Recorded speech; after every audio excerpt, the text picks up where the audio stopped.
Hey everyone, Craig Bull here, hope you're going well. What we're going to talk about this week are disciplines. Now I know what you're thinking as soon as you hear the term discipline.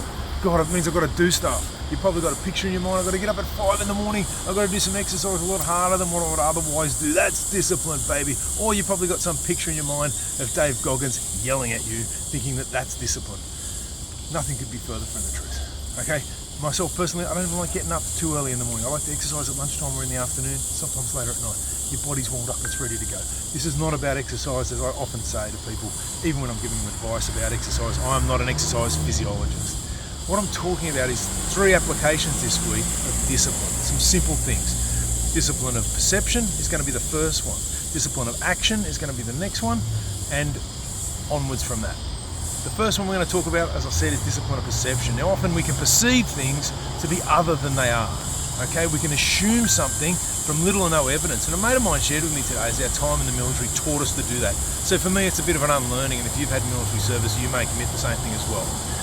What happened to me recently with the discipline of perception, I've been pushing and pushing to try to get my book launched, my book shared through other means with people. And there's this one group and they weren't sharing it, and I noticed them sharing everyone else's book. And I just thought, they were doing something that I didn't think was ethical or right. And when I reached out to them, I learned they're just busy.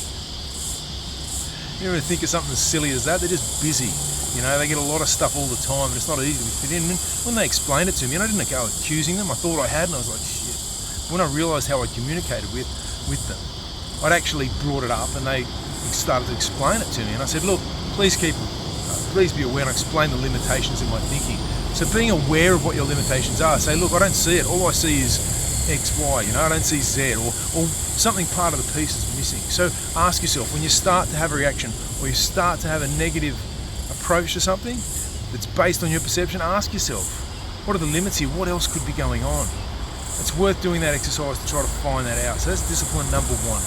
The discipline of perception. Be aware that there are things you can't see, the things you don't quite understand about what's happening for that person, group, or organisation. Be aware of that. Hopefully that helps. Have a good one.